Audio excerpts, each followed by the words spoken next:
Good day, dear friends, and welcome to the next chapter of Aquarius Rising, Christianity and Judaism explained using the science of the stars. Aquarius Rising is a book over 4,000 years in the making.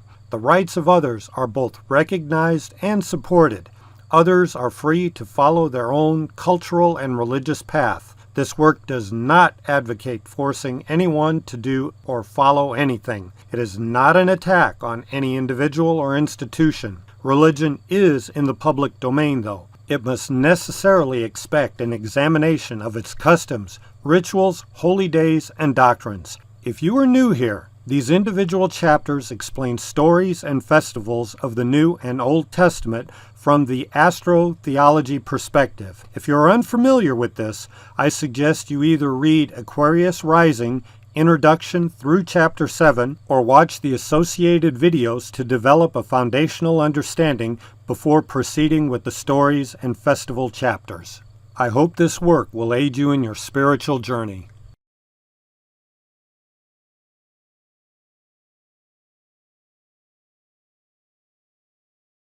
Aquarius Rising, Chapter 31.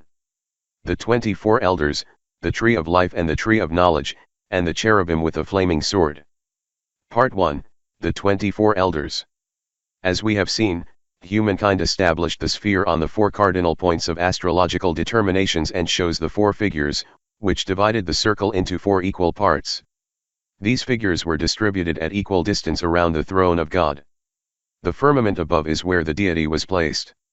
The 24 parts of time, which divided the revolutions of heaven, are called the 24 Elders, as time itself or Saturnus has always been called.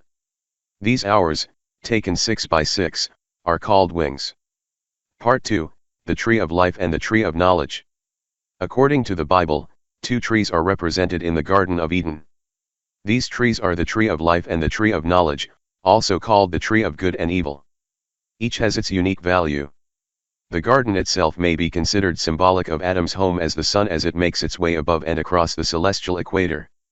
The Tree of Life can only mean the vernal equinox when viewed this way.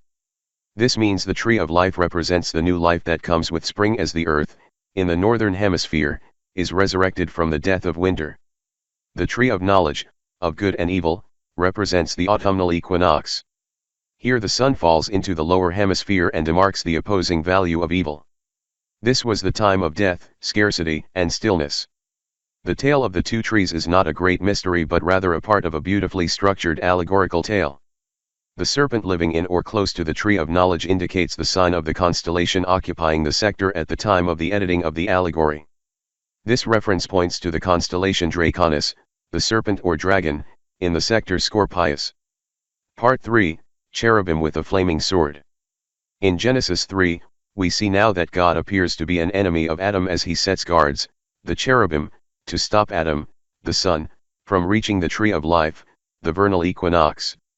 Genesis 3:24 states, after he drove the man out, he placed on the east side of the Garden of Eden cherubim and a flaming sword flashing back and forth to guard the way to the Tree of Life. End of quote. Examined from an astro-theological point of view, a different interpretation emerges. The astrological sign that was stationed at the eastern gate, vernal equinox, when the ancients composed this riddle was the zodiacal sign of Taurus. Within the sector of Taurus, the ancients mapped 3 other constellations. They are Lepus, Auriga, and Orion.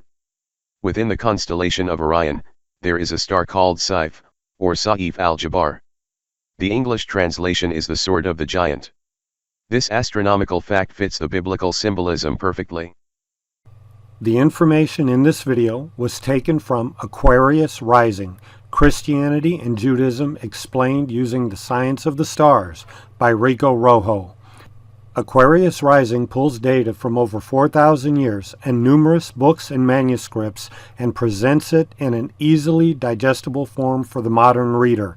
Aquarius Rising is available on your local Amazon in both print and Kindle.